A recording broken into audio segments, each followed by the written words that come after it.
Día. Sí. Él es Andrés Ropes Reilly. Es periodista, escritor y músico uruguayo. Del otro lado, cruzando el charco, técnico en comunicación social, egresado de la Universidad del Trabajo del Uruguay. Trabajó para distintos medios: El País, El Diario de la Noche, Semanario Martes, Servicio de Noticias Prensa Hoy, Semanario Tiempos del Mundo, Semanario Martes de la Costa y Diario Últimas Noticias. Trabajó como corresponsal de Uruguay para la cadena internacional de noticias Telesur. Fue distinguido con el premio Morosoli de la Fundación Lolita Rubial por su labor periodística y actualmente es editor en el diario El País de Uruguay. Hola Andrés, ¿cómo estás? ¿Cómo andás, Tomás? Hola, Carolina. Un gusto comunicarme con ustedes y con el público. Muchas gracias, bienvenido al programa. Este segmento se llama Cambio de Roles. Alteramos el orden, pero finalmente el segmento se mantiene y la idea es que nosotros te preguntemos un poquito a vos, así que vas a ser periodista entrevistado. Bueno, perfecto, Carolina. Me gusta la idea. Vamos con la primera pregunta, la clásica. ¿Quién o qué o cómo se te despertó la vocación de periodista? Bueno, mira, en mi caso fue desde muy jovencito. Yo tengo ahora 48 años y empecé a escribir a los 15. En ese entonces, por supuesto, no existía internet, no había nada, y en mi casa llegaba el diario El País de Montevideo, que es para el diario del que trabajo desde hace años. Y bueno, como un niño de 15 años lo leía y había una sección en ese entonces que era una mezcla como de cartas de los lectores con algunos editoriales, ¿no? Sería lo que hoy es la sección de cartas de los lectores. Sí. Pero también se publicaban algunos artículos y empecé a mandar, yo en ese momento coleccionaba sellos, era filatelista. Ah, mira. Y empecé a mandar mis articulitos así con 15 años, escritos a máquina nomás, y los empezaron a publicar. Y bueno, desde ahí para acá, desde los 15 años hasta acá, he estado siempre vinculado al periodismo. A los 18 empecé a trabajar profesionalmente de esto. Y bueno, esa es la historia. Empecé a mandar mis articulitos, creían que era un viejo, porque imagínate, escribiendo de filatelia. Claro. Yo tenía 15 años, tenía nomás. Sí. Y bueno, así empecé y la verdad es que no he parado nunca y ya llevo como periodista así trabajando profesionalmente 30 años, estoy cumpliendo hace años. Uy, sí, te fue muy bien. Sé que, bueno, lo mencionó Tommy al comienzo, estuviste como corresponsal para la cadena Telesur, imagino que eso fue una experiencia importante para vos. ¿Cómo la viviste? Bueno, muy bien. Yo no tenía experiencia en televisión hasta ese momento. Yo era productor de la cadena acá. El corresponsal era Fabián Cardoso, que hoy actualmente es el presidente de la Asociación de la Prensa del Uruguay. Sí. Yo era el productor, digamos, del equipo que teníamos acá con él. Ah. Y muy bien, era una experiencia diferente, ¿no? Además, bueno, en ese momento era la época en la que vivía Hugo Chávez y había como mucho interés en esa cadena, se había puesto mucho interés y realmente el recuerdo que tengo es que el trabajo era muy profesional, ¿no? Yo siempre digo, esto se podía comparar a lo que era CNN, ¿no? Era como, digamos, la CNN de izquierda, ¿no? En el sentido técnico me refiero, Sí, ¿no? sí. Ellos sabían que realmente para transmitir el mensaje que querían transmitir tenían que hacerlo técnicamente muy bien. Y se hacía mucho hincapié en eso. De hecho, me acuerdo que para hacer una nota que al aire llevaba 2 minutos, ponele, a nosotros de repente nos llevaba un mínimo de 8 horas, pero de repente más, ¿no? Claro. Y con entrevistados que salían 15, 20 segundos al aire nomás. Bueno, toda una producción técnica que había que seguir muchos parámetros técnicos, ¿no? Que no hubieran saltos de récord, cosas así. Me acuerdo que era un trabajo como muy profesional y la verdad que, bueno, desde acá, desde Uruguay, para mí que no tenía experiencia en televisión hasta ese momento, fue una linda experiencia laboral. Muy bueno. Bueno, ¿cuál fue de las notas que hiciste, ya sea en televisión o de las que escribiste vos, la que te resultó más emotiva? Qué buena pregunta. Son tantas, pero tantas, imagínate. Mira.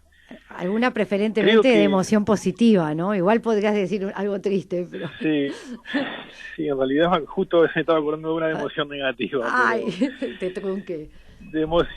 No, no sé, realmente de emoción positiva, creo que cosas que te pasan, viste, me ha pasado con el periodismo, y yo tengo algunos libros publicados también, y por ejemplo recuerdo que una vez, a partir de un libro que publiqué, le llega una carta a mi hermano, yo no figuraba en guía en ese entonces, Sí. y le llega una carta a mi hermano que en la carta decía afuera, decía para Pablo López Reilly, entregar a Andrés López Reilly, ¿no?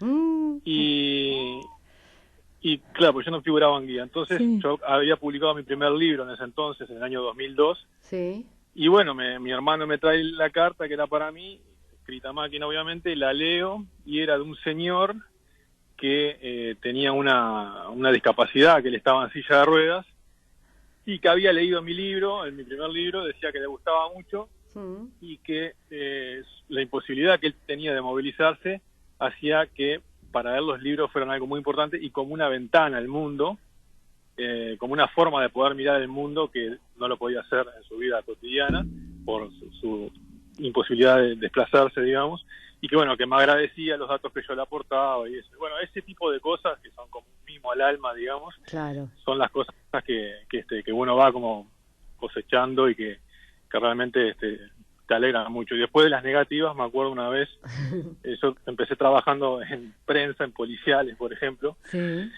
y me acuerdo una vez que, bueno, hubo un robo en una casa que mataron a un señor, Mm, y bueno, de haber ido, se la habían metido en la madrugada, y yo fui ya en la mañana, mm, y de hablar con la señora, ¿viste? Con la mujer del hombre que Claro. había fallecido, y ella La viuda. hablaba como, mm.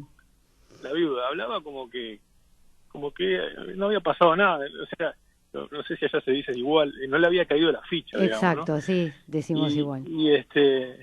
Sí, y entonces, bueno, ese tipo de cosas, viste, que te conmueven, ¿no? Después uno va como haciendo la piel más dura con el paso Claro. del tiempo, y las cosas lo van conmoviendo menos, esa es una realidad. Mm. Entonces me parece que un poco la idea del periodismo y del periodista siempre tiene que ser no perder ese contacto con la realidad, ¿no?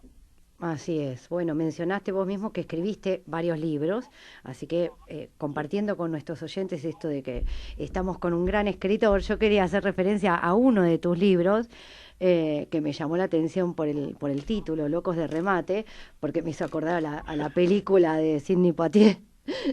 Creo que delata mi edad, ¿no? Pero bueno, tengo entendido que tu obra contás la historia de una de las casas de subasta más emblemáticas de Uruguay. ¿Cómo fue que elegiste ese tema? ¿Por qué quisiste contar esa historia?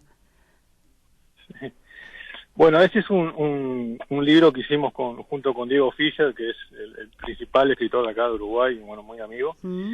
Es Diego es un bestseller acá en Uruguay. Y en realidad para ese libro nos contrataron, ¿no? La Casa de Remate cumplía 100 años. Sí.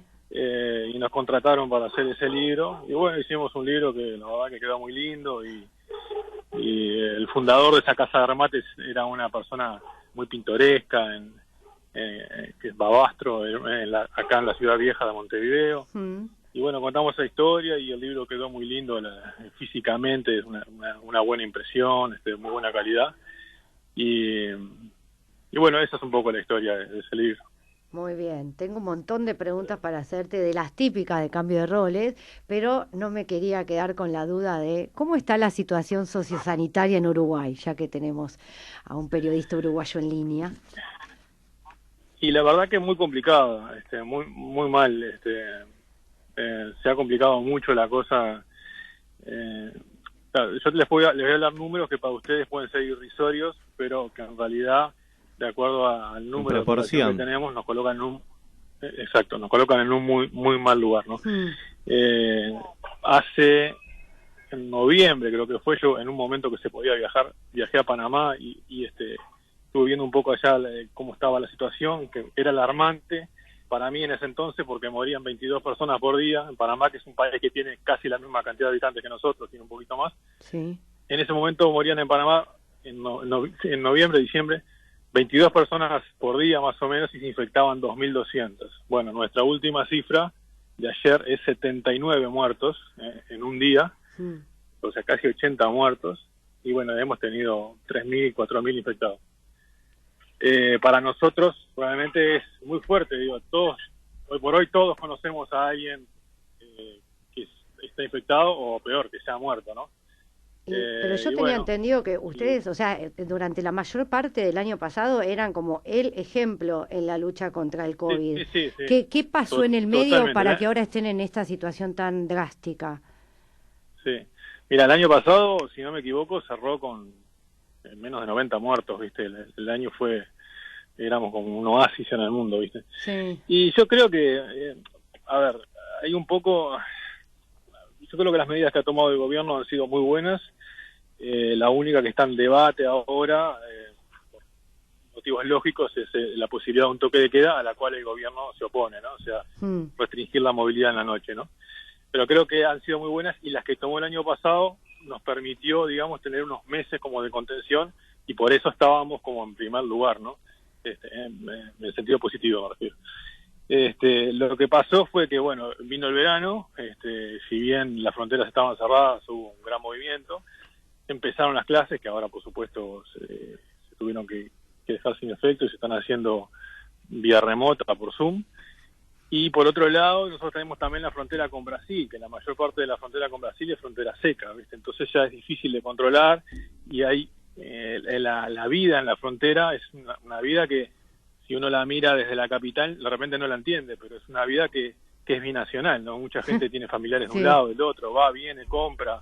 Es una frontera muy permeable, digamos, ¿no? Claro. Y bueno, y a su vez está la cepa brasilera, que, bueno, dicen que es más peligrosa, que contagia más. Entonces, con el tema del verano, que por supuesto hubo mucho menos movilidad que otros años, se habrán enterado por Punta del Este, con el tema del verano, del regreso a clases, el regreso de la actividad en general, y el tema de las fronteras, la cepa brasilera, creo que esa es un poco la respuesta a lo que estamos viendo ahora, ¿no? El tema vacunación, ¿cómo viene el ritmo? ¿Se están vacunando? ¿Conocen gente que se vacune? ¿Los números generales, sabés? ¿Cómo se percibe? Sí, el tema de vacunación viene muy bien. En mi caso, por ejemplo, no me han vacunado todavía. Se han puesto franjas para vacunar. Pero por ejemplo mi madre, que está en la edad de riesgo, mi madre tiene 75, entran en la franja que pusieron acá de 70 a 80, que empezaron a vacunar recién el sábado pasado, y a ella por ejemplo no le ha tocado todavía, ¿no? A mí tampoco me ha tocado que me vacunen. De todas maneras se ha vacunado a mucha gente, se viene vacunando a mucha gente, si bien obviamente la vacunación es libre, se vacuna quien quiere. Yo creo que todo el mundo se está vacunando.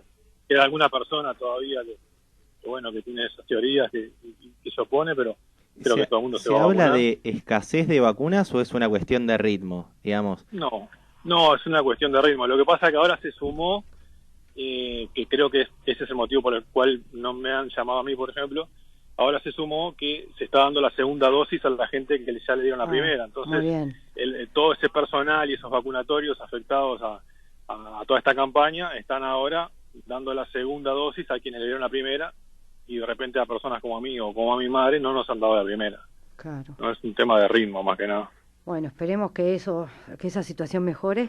Son nuestros hermanos, así que les deseamos lo mejor como a nuestros colegas y amigos, conocidos y demás, sobre todo los que están en situación de riesgo, que justamente, de mayor riesgo, porque en realidad situación de riesgo estamos todos. El tema es que está claramente determinado el criterio que hace que haya que priorizar por edad y bueno, ni que hablar los profesionales que están en el frente de batalla, como los profesionales de salud, los policías y demás. Pero ahora sí, te voy a cambiar un poquito de tema para cerrar la entrevista con algo más alegre, que es, yo les cuento a los oyentes que Andrés, además de ser escritor y periodista, es un gran músico. Espero que comparta mi apreciación. Es guitarrista de un grupo de rock y quería saber cómo se conjuga la música con el periodismo en tu vida. Bueno, en realidad, sí. A ver, yo básicamente he hecho las mismas cosas siempre. Sí. Desde que tengo 18 años para acá he hecho más o menos las mismas cosas.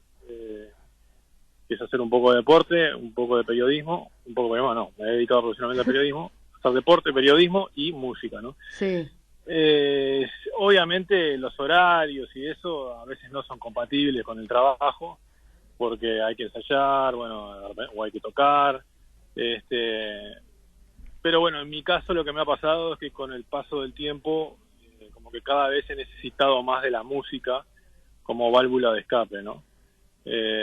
Ahora no podemos tocar, están todos los boliches cerrados, ahora ni siquiera estamos ensayando porque, bueno, se puso tan complicada la cosa que por las dudas ni siquiera ensayamos con los de la banda. Claro.